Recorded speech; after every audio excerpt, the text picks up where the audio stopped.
Hey everybody, Kaysha here, and today I am here with my friend Jennifer Guskin, and we need your help.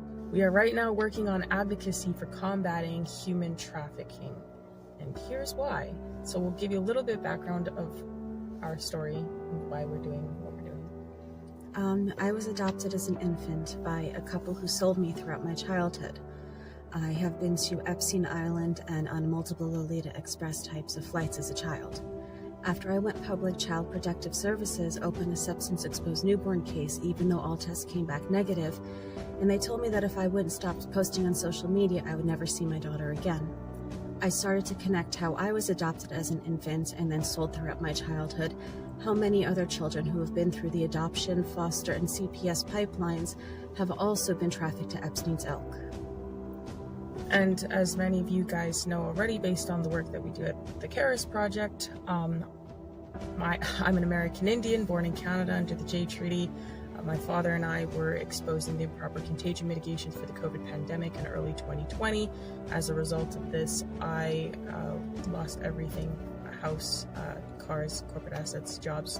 Bank accounts were shut down in Canada, and I fled to the US as an American Indian, fully documented, and was trafficked by rogue agents in ICE and other agents in the government, and forced to live with single American men. I was even imprisoned for 7 months initially, and then trafficked throughout the states. Put on full surveillance tracking and wasn't allowed to leave the city, house, or state without permission, or work without permission. And that happened for many years, and I was on and off the streets because of that, and in and out of shelters. And that is just a small example of what many go through in this trafficking system, be it the family courts or otherwise. So that's why the Karis Project will be going to DC to speak with representatives and do live reporting. We're also going to be in contact with other families who are dealing with human trafficking, and through the CPS courts or through any other means, lesser versions of trafficking, and doing reporting on them live and otherwise. We will also be working on, we ultimately want to shine light on what's going on with the trafficking here in the US. And we also want to meet with various agencies in DC, and we'll be going back and forth for training sessions and other things so that we can be better equipped to help people deal with resolving some of the issues that we're seeing. We will also be putting forth petitions in government to help people get justice, and that's something that we have been working on already so far. We have some petitions that have recently been filed in the state of Colorado, Michigan, Texas, and Arizona, and we will be continuing. But we can't do this on our own. We will be traveling to events and training courses, as well as DC on a consistent basis. We also have to get acceptable equipment, such as computers, cameras, interview gear, etc. There will be other miscellaneous costs that would also be like gas, food, and rooms if necessary. So that is why we are working towards combating human trafficking, and that is exactly why we need your help. We cannot do this alone, and most what the Karis Project does is on its own dime. And so we do love and appreciate each and every one of you that support us and all the work that we do. As many of you know, we also live stream on Lindell TV every day. And everything we do, like I said, is on our own dime. So we appreciate all the love and support and all the people who do donate. And we would very much love and appreciate that still. Thank you everybody for your time and considerations. And thank you for all the support. And we will catch you guys in the next one, and hopefully we might see you guys in the future and come across you and maybe be able to do some great things together.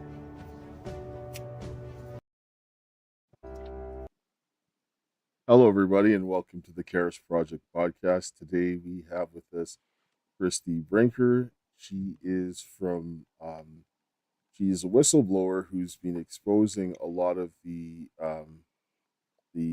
sexual abuse and other corruption inside of churches. And so I will let you kind of introduce yourself to our audience. Tell us a little bit more about what you're doing here. Yeah, definitely. Yeah, as you said, Um, I love to advocate.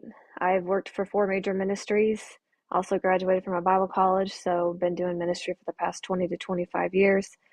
Grew up in the church, and I love to fight on the nameless and faceless for those who don't have a voice. And my main goal is just to help others and to bring awareness to corruption and all that's going on today in the church, which there's a lot. So. Well, I agree with you. There is a lot going on, and that people need to, I mean, they need to call that out because that kind of stuff shouldn't happen. I mean, my daughter and I, our story started about, inside the church with a lot of corruption as well. And so I think that that needs to be exposed because people like that shouldn't be doing things in the churches. So kind of bring us, because I saw some of the stuff that you were talking about on X, with the corruption, I guess, with the Daystar and then some um, other entities that were, you seeing a lot of sexual abuse and corruption and so forth. You want to kind of touch on some of that, please? Yeah, definitely. I actually applied for Daystar. I think it was 2017. And thank God they didn't hire me in. I look back and I'm like, okay, God, you were definitely paving the way and protecting me. But yeah, it was, I lived in DFW with my family for about 8 years.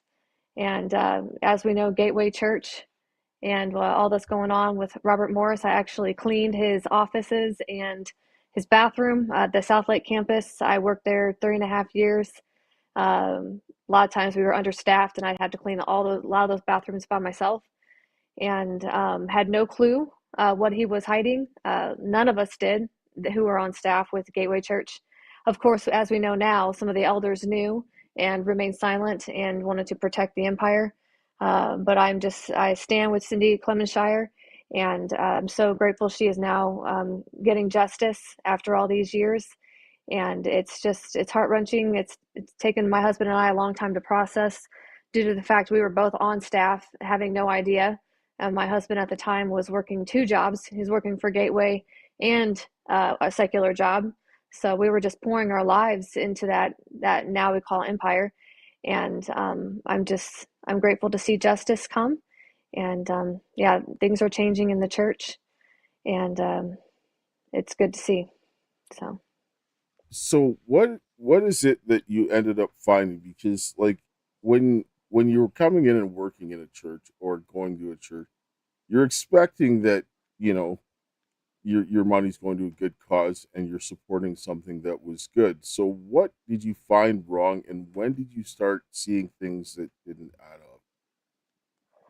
I would have to say when I moved my family back down to DFW, um, I was supposed to go back to Benny Hinn Ministries and work, and things fell through. They had a hire freeze and whatnot, and I just noticed how I'm anti-prosperity gospel. I am not, Benny Hinn Ministries, especially that ministry in particular, is really big on the prosperity gospel. And I vowed I would never take my kids to another crusade again, just because of that. The way that the money is managed, the mismanagement of the money, and all of it, it's wrong. It's wrong. So that's something I noticed when I took my family back down when I was 35. So. Okay, so when you say DFW, just want to be clear so the audience can understand. Yeah, Dallas, Texas.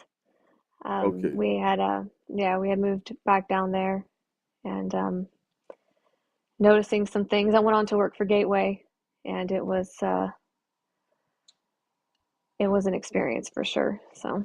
So okay, so when you're at Gateway, so you left, you came back, and then now you're back, you guys are working at you're in the church. What did you started to, what no what did you see wrong? What started to say, okay, something's not right here? What was the first thing that you Mhm. started to notice? When I worked at Gateway, Yes.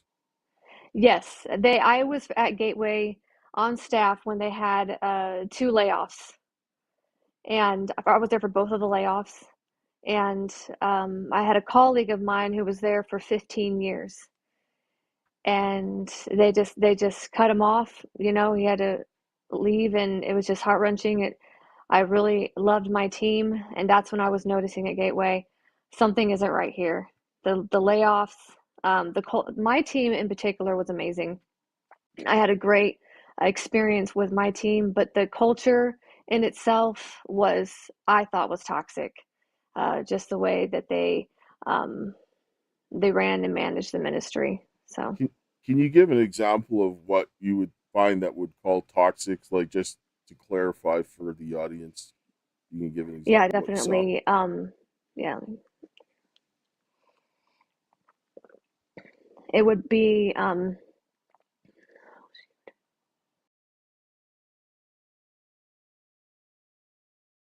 Oh, of course. That was quite interesting. I see that we have some, I guess, technical issues here. Until she gets back, we'll just kind of have to fill in there. I mean, you see a little bit of this kind of stuff happening over and over again when you definitely have start talking about certain things. You see that sometimes we have issues. So I'm just going to kind of take a look and see what's going on here. Oh, it seems like there was a disconnection. So we will kind of go ahead and fill up a little time until I see she gets back in here. This is kind of, I mean, it seems to be expected that these types of things happen whenever we start talking subjects like this, because there is a lot of abuse that's gone on, and it's kind of out of control these days when you're seeing this level of abuse that's taking place inside of churches. And I don't think that anybody should have to go into a place like a church and then end up getting some kind of abuse. And so that's really way off base when we start seeing those kinds of things of people getting abused when they go into churches. Like, I mean, this is not what should be done. We should really have better controls in that area, because I've seen too long many people that were trying to do what was right and go in and get help inside of a church. Instead of getting what they needed inside of a church, they ended up getting something that they didn't bargain for. And I think that that's not right, and it's not fair to people for them to have to deal with this kind of stuff. And so this is, I mean, these are things that really need to be talked about and discussed and so forth. Let me see if we can pull up some clips here about regarding that while in the meantime, because I think that we really have to start paying attention to what is happening in this situation, because it's unfair for people to be put into that kind of situation um, at all. It's unfair. It's unreasonable. It should never happen. People shouldn't be put into those kinds of situations. I disagree with it 100%. And so, I mean, this is, I don't even know how we're even having these conversations about this kind of thing happening, that people are just letting go over and over again. So, let's see what's happening here. Let me see. I guess, well, seems like there's a disconnection. I'll see what's happening here.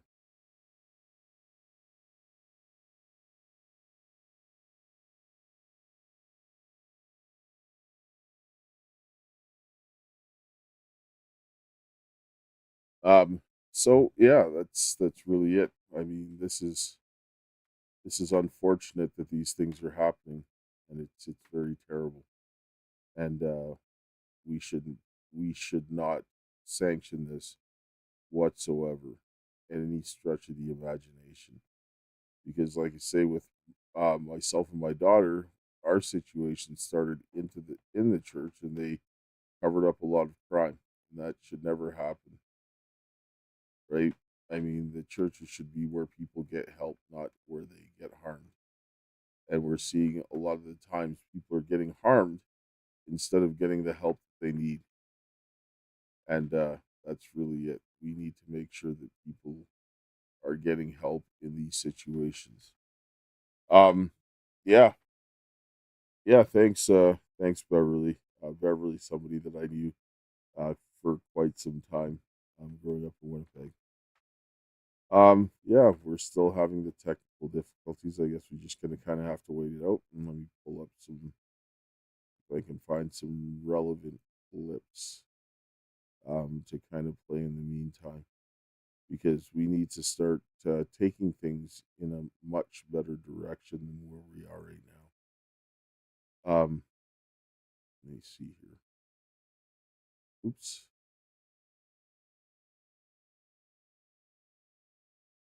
Oh, 1 second.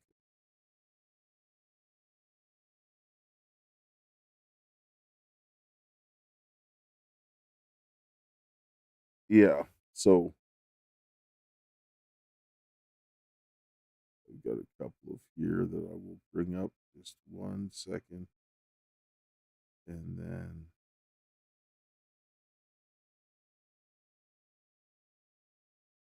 yeah, there's a lot of stuff that's going on, because when I listen to like some of the people's experiences with the with abuse in the church, it shouldn't be happening. And I'll just kind of bring up, yeah, these are a couple of ones that I will bring back up that are relevant, because when I started to hear about what was going on with the trafficking inside of the church, I began to understand when I see this kind of stuff happening. So let me get this one back up here so I can kind of get this going. Yeah, unfortunately, you have some technical difficulties there, but we'll definitely get this. We'll get this result here shortly, and continue on to hear what was going on. All right, so here we go. So this one, when I saw this, I was very disturbed about this, and we'll hear about this right now. Are still being used to help fund mass migration. Now, according to Todd Bensman at the Center for Immigration Studies, the UN and NGOs, non-governmental organizations, have directed billions of mostly U.S. tax dollars into supporting millions of illegal southern border trips. The large conglomerate, made up of more than 200 UN agencies and NGOs, already has an idea of how they want to spend your cash for this year. Check it out. They want to spend $1.4 billion to support 2.3 million foreign nationals traveling through to the United States through 17 Latin American countries. Joining me now is Todd Bensman, Senior National Security Fellow for the CIS. Todd, now, again, people watching this going, whoa, whoa, whoa, whoa, whoa, what is this NGO-UN collaboration, and how does it involve us? Really quickly explain it. This has been going on for 4 or 5 years straight now, at least $6 billion, a very close collaborative partnership between the Biden-Harris State Department and those 230 NGOs and 15 UN agencies to send hundreds of millions of U.S. tax dollars to migrants on the trail, helping them, sustain them in their northward trek to the United States border, and wittingly. They know exactly what they're doing. And the odd thing is that even though they know that Donald Trump won, they still are putting together a $1.4 billion package for 2025 and another $1 billion package for 2026, which tells me that even though the numbers might be low, they definitely want to keep the pressure up and on the southern border, maybe to induce a failure, do something. But they're definitely planning to be in big business. So, Todd, let me understand this. So this is essentially making life easier for those who are trying to make the trip up to the border, correct? And what groups are we talking about here? Is this like Catholic Relief Services? Is this the Lutheran Church? Other, kind of more radical immigration groups? Give me some names. Right. All the major religious groups are represented here. So, you've got HIAS, you've got Caritas, you've got the Lutherans, you've got the Seventh-day Adventists, you've got international relief agencies, the Red Cross, there's 230 of them, and they're all listed in the RMRP online. That's their budget document. All right, so when I start seeing that this kind of stuff is going on in this situation, I have a big problem, right? Like, you're seeing that you're having this type of trafficking going on. And when you're seeing that there's abuse and corruption inside of the churches, and that was in Texas, where Christy had talked about being in Dallas-Fort Worth with this kind of stuff going on. So when you're seeing corruption and people are getting laid off, they're getting taken away from their jobs, they're being treated badly, they're covering up sexual abuse and so forth, this is where these types of things become problematic. Okay? And so we have to do something about this. We can't allow this type of thing to continue over and over again without being checked. And so, that's terrible. Having to get called out. I actually had a girl that I knew that she ended up getting sexually abused by her grandfather, and the church and the police, they covered it up, right? And these are kinds of things that shouldn't happen. And then when you look at the things that happen to people and how it shapes their understanding of what goes on in the church, people have a bad idea of what happens in the church because of the experiences that they have. And some people, they won't ever come back to church or have anything to do with God because of the abuse that they've suffered. And this is terrible. I don't wish this on my worst enemy. And so, these are the things that need to get dealt with. And I'm not sure what's happening with the connection, but we'll see what happens here. But this is a girl that talks about her experience. This woman is, we looked at this clip previously. She went into the adult industry, but you listen to what her experience inside of a church was. And this girl's a Mormon girl. So let's listen to what she had to say. And I mean, this is a big reason why I did Bishop's interview, that scene for Pure Taboo. Mm-hmm. Did you ever? Mm-mm. So this is like a whole... Yeah, I actually heard it really... Okay, so I think I know, like, in general, what you're talking about in terms of what a Bishop's interview is, because I listened to this whole NPR episode about it. About Bishop's interviews? Yes. Yeah. And I just remember listening to it being like, oh my God, oh my God, yeah, oh my God. It's basically, you meet with your bishop starting at age 12 in the Mormon church. At age 12, you start meeting with your bishop twice a year, every 6 months, to discuss your spiritual progress and your worthiness, and to make sure you're, on track and everything with your spiritual goals. And during this time, they just hound you about, it's I guess similar to a confession session, where they make sure you're paying your tithing. 10% of all the money you get, you have to give to the church. And if is crazy. Yeah. And if you don't pay it, then you can't get your temple recommend. If you can't go to the temple, you can't go to the celestial kingdom. So you're essentially buying your way into heaven. How do they... Okay, so they can't actually check that you're giving 10% of your earnings, can they? Oh, no. They'll make you show documents. And if you don't show them, then... Are you serious? They don't, if they feel like they need... What, they want your tax returns? If they feel like you're lying, they can ask for it. And if you can choose not to give them, but in return, you just won't get your temple recommend. Wow.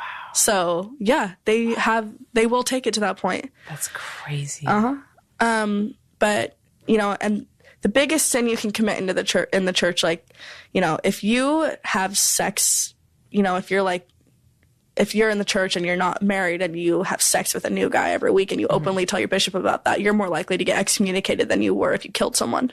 Wow. So one of the biggest things they hound you about is your sexual purity. And so I was young and I was in one of my bishop's interviews. This was the last one I ever went to. I refused to go after this. And I had been starting to experiment sexually. And I hadn't had sex yet, but I had been fingered by someone, like, someone had fingered me. And the bishop starts asking me about this, and I told him, and then he's like, well, tell me what happened next. Like, and like and they go into detail and they want to hear everything. And during this particular meeting, I was too young to understand at the time, but now that I'm an adult, I look back and I realize what was going on because I felt like there was something weird going on, but I didn't get it. He was jerking off under his desk because I was explaining to him what had happened to me. And that's all that, it didn't escalate from there. But it does in other situations and with other girls and boys in the church, this is like, when is this going to stop where church leaders are abusing young kids? Like, it's just, it's become a regular thing within the religious community in all religions. Right. And it's just got to stop. So I did this scene where I prepared Tebby, where I got to write the scene, and I wrote it based off of that story. Only in my version, I showed the full extent of what can happen when you send your kid alone into a room with a man who has that kind of authority in their life. Yeah. And the problem is when you make sex so taboo, then like people get all kinds of fucked up ideas around it. And I was twists their mind as well. I was lucky to know that is wrong. You know, some people, it does with their head. It didn't with me because I knew that in that situation when I was talking about that, as soon as I left, I was angry. I thought to myself, I should not have to talk about that with him. He's not my parents. Like, he's not my mom or my dad. Why does he get to tell me, what to do sexually? And I, even though I was young, I knew that was wrong. Right. I didn't walk out of there crying or guilty. But a lot of kids do. Of course. And adults. And, it's wrong. And that goes back to me saying, like, even if people are in the Mormon church and they're happy, I still cannot be happy for them because they are hurting people. Like, they're supporting, and even if they in particular are not, they're supporting a community that does. Right. So it's just, but that was an important project to me because I got to show, this is what happens. And it was kind of my fuck you to the Mormon church. And did any of your family knew that you did that scene specifically? I told a couple of them. Yeah. Yeah, my one of my sisters I talked to her about it, and she was like, because back then you had to send your kid in alone. And I just think that's up and wrong. And I don't keep up with the new rules in the church now like I used to because I'm not in it. And I said to my sister, and she's like, oh, well, they changed that rule. Now parents go in with the kids. And I was like, oh, well, that's great. Like, I'm glad they changed it. But then I find out that she was sugarcoating that because it's not that they made a rule that parents go in with their kids. They said parents can go in with their kids, but parents still have the option to send their kids in alone. Right. So I'm like, that's not enough. Yeah. So, and it's also strange to have to talk about your sexual purity and in front of your parents. It's what? Oh, yeah. So, and you think that if my mom and dad really having to explain that to anybody. Yeah. Do you think that if my mom and dad are sitting right next to me, that at that point that I would like even tell them what happened? Like, yeah. It just, or like having to tell it in front of my parents would make it even more traumatizing. Like, so it's just, it's all kinds of up. Yeah. And so this is the kind of thing that we really need to deal with and so forth, and not allow that kind of stuff to happen.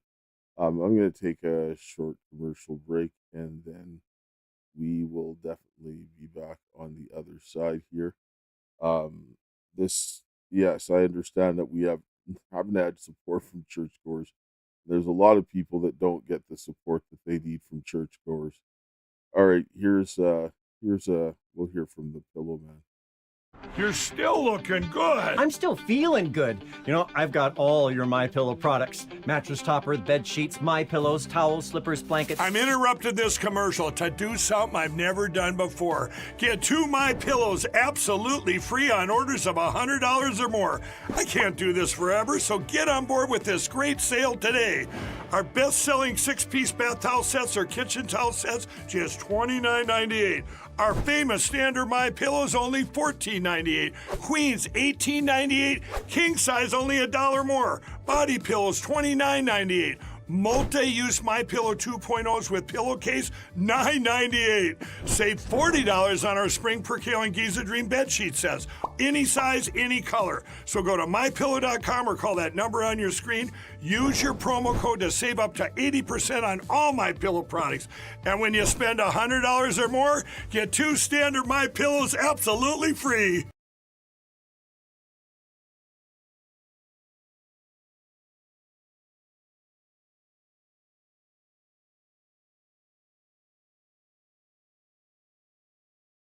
Well, whoops, there you go. I was looking for the other commercial, which seems to just kind of went away. I'm like, it was right there, and now I can't see it. That's actually kind of funny. Oh well, life happens.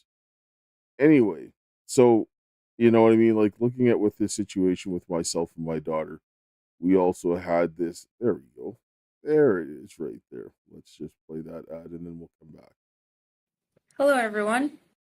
Would you like to boost your performance, increase your focus, and restore your energy levels?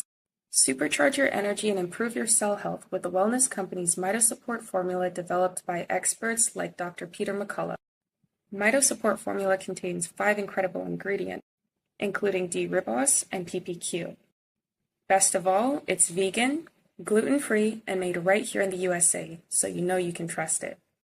Buying American-made naturalistic ingredients of this quality separately costs almost $110. Our formula is only $84.99. Get MitoSupport today by going to twc.health. Listeners use the code Karis at checkout for an additional discount. Go to twc.health, promo code Karis, Karis, and get the energy and focus you and your family deserves. Hello, everyone. Would you?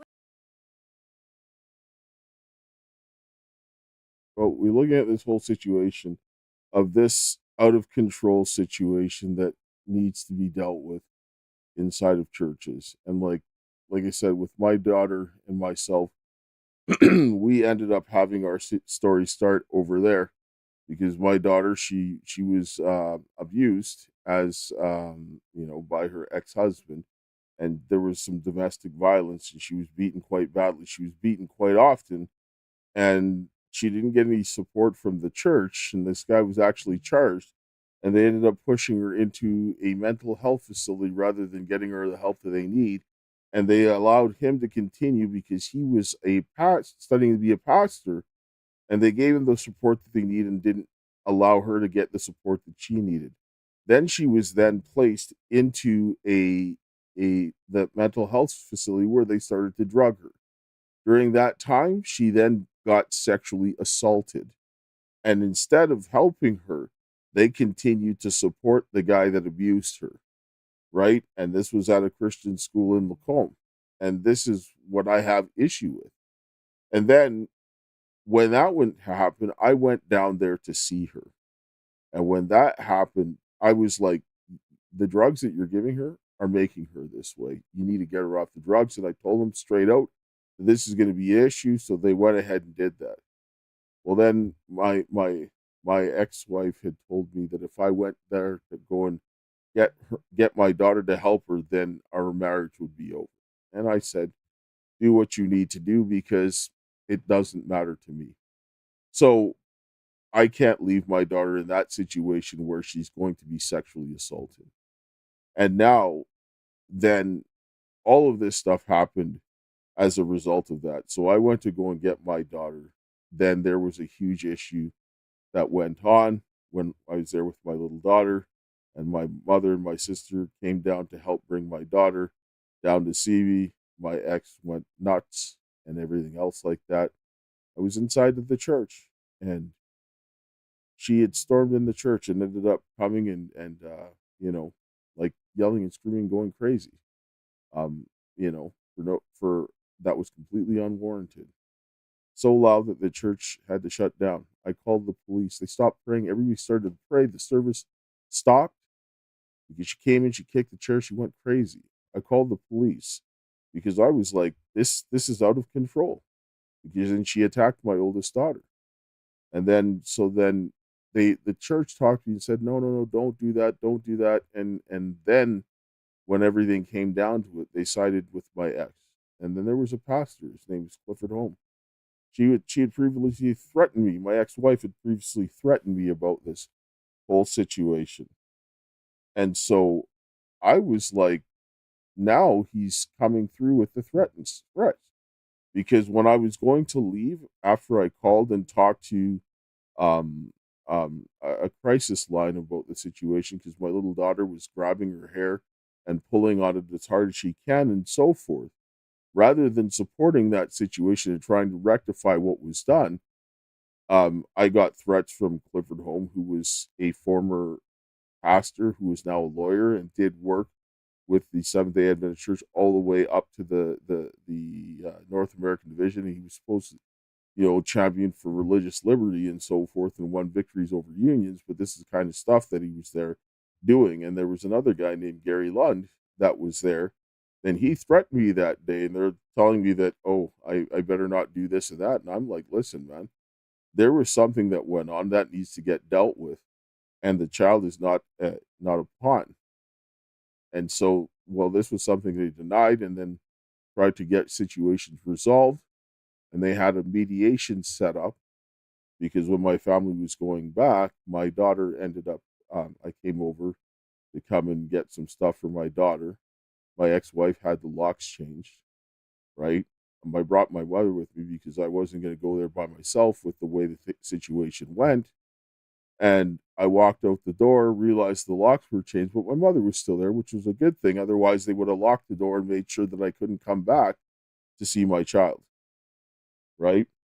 And so I got back in, and she's like, well, I'm not going to leave unless you fight or whatever. So then I'm like, I'm not going to fight you. So I called the police. And so she agreed to stay at her parents' place, change the locks back and so forth, and then set up a mediation where I was completely ambushed by the church people there. And everybody sided with her and said that I was wrong and everything else like that, and trying to force me to choose between my oldest daughter, Kaysha, and my youngest daughter, Karis. And I was like, what are you trying to do? Like, I asked them, what more do you want in my life? And they were all standing there just like no expression on their face, watching me getting destroyed and allowing my ex-wife, Kim, to go after me. And that lawyer was involved in defrauding me out of my house in the divorce.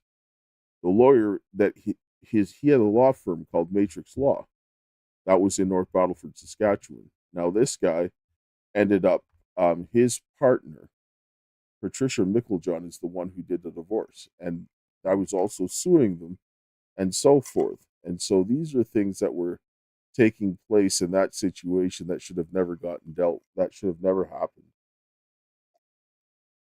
However, they allowed this to continue to get happen. The pastor was involved, knew what was going on. Everybody knew what was going on, but they never did anything. And then when it came to whistleblowing the COVID, I got more interference from them when I went to whistleblow the COVID. I mean, me and my daughter will end up talking about this later, because a lot of this that's going on came in with the churches. Because a guy that was there from church, and I'll bring up this arrest video so people can see and remember, and look at the guy's face who ends up look at the guy's face who ends up recording the video. You'll see that guy's face. Remember his face. His name is Robert Cannon, because he is the one who sexually assaulted my daughter. I met this guy through church. They covered up his rape of my daughter, and not just in Canada, but in the United States, in Texas as well. And the pastor there in Texas, his name was Ron Robledo. He was in the Austin, Texas church. And the guys there at the Battleford's church, Seventh-day Adventist Church in North Battleford, and most people I sit down and say don't have any idea of this, but these people covered up a lot of gross sin. And so this is this is the arrest, and look at the guy's face there. For what? This is an illegal warrant. Oh, sorry. No, it is not. This is a lie. This is a lie. Sidewalk? This is a lie. You were stopping me from doing a lie. Back up here. What is the reason for the arrest? What is the reason for the arrest? No, you will not. What is the This is not a reason? lawful arrest. What is the reason not for a the lawful arrest? arrest. What is the reason for the arrest? This is an What unlawful is the arrest. reason for the Pursuant to arrest? 269.1. What is the reason for I've what is the reason? I've already applied to What your is the reason? What is the reason?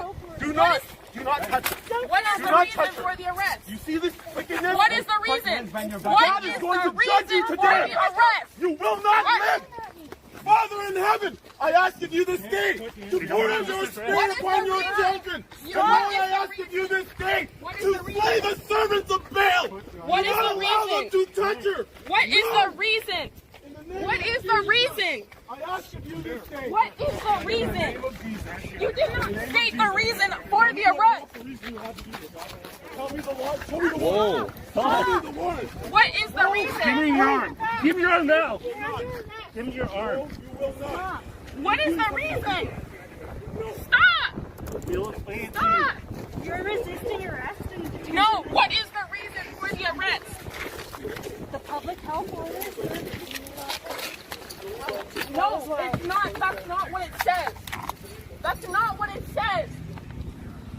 That is not what the public. That is not what the public order says. I'm not required to go with you. Sit down. I'm not required to go with you. Get in the vehicle. You have my backpack on. How am I supposed to sit Lift down? your feet up. Lift your feet up. What about the court hearing? You guys are not supposed to be here for the court hearing. It's a telephone hearing. No, it's No, not. it isn't. Yes, it is. That's not what's listed. It's not. That's not what's listed. It's not a telephone hearing, sir. He's not even supposed Lift to your be. feet up. She's not supposed to be in public. It's That's not notarized. what it says. It It says says- that I can wear a mask. It says that you can wear a mask. Pulling me. Yes, because you're arrested. It says that you can go to things that are necessary. Isn't court necessary, though? Those are my glasses. You need to back up. Oh, You're sorry. gonna get arrested. You can videotape it. Just stay in the same position, okay? What about the court hearing? My agent can take my corporate property. No, give my corporate property to my agent. Sure, I'll give it to Not your agent. Let it go. Give it straight to the agent. Agent, please. The agent. Not you very you, the agent. Thank you, sir. Now, let you know now.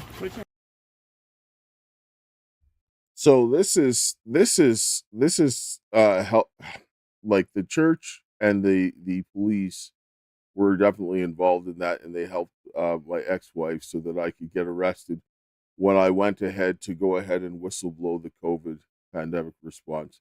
I haven't really talked about as much of this, like that aspect of it, but because of focusing on the more important aspects, but this is something that people have to remember. Every person that was involved in what happened there on July 23rd of 2020 is responsible for everything that's happened as a result. Because when I whistleblew the COVID pandemic response, and I brought out this book here, COVID-19 and Negligent Engineering Practices, Will This Kill People? And there's people can go get it themselves and look for it themselves. This is information that I presented to the government. And these people all worked together to go ahead and get me strapped to a bed and drugged against my will. And while I was strapped to a bed and drugged against my will, that guy, his name is Robert Cannon, and I met him in church. He took my daughter from North Battleford, Saskatchewan, out to by Turner Valley, Alberta, and he raped her. Then he also went ahead and did it again in South Carolina after I got arrested at the border coming to go and report this treason against the United States. And then also because they took me away from there and strapped me to a bed and drugged me against my will. Now I pretty much lost everything. When they took me away, they took away my little daughter, who I haven't seen for 4.5 years. She just turned 6 in February. And so I have not seen her for years. The house I was living was stolen. Everything that I owned was taken. I literally left with the shirt off my back when I was drugged and tortured. and my daughter was being sexually assaulted while I was being tortured. My little daughter, I didn't know where she was. And that's the case where I've been going for the last 4.5, 5, going on 5 years. And people in the church have gaslit me. I've gone to different churches because the doctor that was drugging me, he said he was a Christian. There was a nurse who was there that was my neighbor. She was also involved in this and threatened to call the RCMP on my family when they came to visit while they were torturing me. She said she was also a Christian. These are people that said that they called on the name of the Lord. This is unacceptable. And then people who have come around and suppressed me and allowed people to try to take action to kill my daughter and myself, they said that they were doing God's work, and they did more to suppress us than people who said that they weren't Christians. And this has got to change, because when people continue to do this, people are going to hate God. Yes, you said religion is a sin. No, what people make religion is a sin. Because when I read in my Bible, it says that religion is to look after the fatherless, the widow, and the oppressed, and keep oneself unspotted from the world. And when I read that in the book of James, I have no problem with it. That's what religion is. To look after the fatherless, the widow, and the oppressed. And that's literally what the work of the Karis Project is. To look after the fatherless, the widow, and the oppressed. Because my daughter wanted to have a podcast, to be a voice for the voiceless, because she was trafficked to suppress the work that he's doing to expose the crimes against humanity. All of these people that would have died could have been prevented if they exposed this. And what did I get for it? I lost everything. And then I continue to get everything. And then I'm put in a position where I have to destroy myself to save my daughter. Well, what am I going to do? Right? Because the Bible says that husbands to love their wives like Christ loved the church. And then you have to look after your family. Well, what do I have to do for my family? What did Christ do for his family? He laid down his life for his children so that they could have an opportunity to be saved. So what do you expect me to do? I'm going to give to my daughter until I drop. And that may happen soon, but so what? But the fact is so many people are standing around watching this happen, especially those who say that they're Christians. And some Christians who are serving God have done things to help, but there's not enough. A lot of people are standing around indifferent, like Elijah did when he was standing on top of Mount Carmel. Nobody said a word. And this is the thing this is what's the issue. There is so much wickedness right now because too many people are seeing all of this type of thing happen and nothing is done. Nothing is done. People need to start speaking up and speaking out and about this, because if people are doing these things inside of the churches, it's not the church itself that's an issue. It's those people inside of the church that are acting like devil worshipers. Because I have people telling me all kinds of things, and that I was like, listen, man, there's a thing called practical Christianity, and there's this thing called theoretical Christianity. I don't care what your theoretical Christianity is if you have no practical Christianity, because you could know every doctrine left, right, and center in the Bible down to a T. If you have no living connection with Christ, it doesn't matter. You're going to be like the Pharisees. And this is exactly what I see these people, these criminals do. They say they want the letter of the law and not the spirit of the law. You know what the spirit of the law does? Because some people sit down and say, oh, I don't have to keep the law because of the spirit of the law. It's like, really? So let me rob you then. Oh, you're going to call the police? Why? Because you shouldn't have to keep the law to be saved. But no, you don't need to keep the law to be saved. You keep the law because God is doing his work in you, because he saved you. That's the way it works, because you can't get grace and continue to commit wickedness. Then you have no appreciation for that grace. And that's really what it is. When you appreciate God, you allow him to work in you. And so at the end of the day is that if you love God, you're going to hate wickedness, and you're not going to want to do wickedness, because what does God do? He changes you. And so if you still indulge in wickedness and say you're a Christian, then you're not a Christian, because you can't continue to love wickedness and go further in wickedness if you're in a relationship with God. If you have a relationship with God over 5 years and you are worse than when you started, you don't have a relationship with God. You should not be worse. God should have some sign of doing some kind of work in you. You should have some kindness in your heart. I see more people that are in bad situations, that are under a lot of persecution. They have more sympathy for other people than a lot of people who walk inside of these churches. And this is where I have a huge problem with this. And we need to deal with this situation, because God needs to get these devil worshipers out of his church. And when I say church, I mean people, because all of these different corporations, God didn't say that. God only recognized people as his church. And this is what people need to understand, that it is the actions of the people that are the church, not the physical buildings, not the corporations. That is it. And when you have people that come in and do these kinds of things, like harm children and do filth to them, the Bible is very clear on how you deal with that. And he said capital punishment for that kind of stuff, because there's no tolerance. You're going after children, you can't sink any lower if you're doing filth to children. There's no other weaker person that you can go to when you're doing that kind of filth. And so no tolerance for that, no justification for that whatsoever. And people need to start living Jesus and not speaking Jesus. And this is one of the biggest reasons why we get so much suppression. I've got so much documentation, so many receipts of all the things in the church and how they came out and lied. How every person in that Battle for His church, where something went wrong, it seemed that somebody went crazy and ran off. That's statistically impossible. One of the elders got accused by a woman of sexual assault, and guess what? She went crazy and ran off. A woman was beaten by her husband and talked about it, and then what? She went crazy and ran off. Like, it just seems that everybody that has issues with these people, they go crazy and they run off.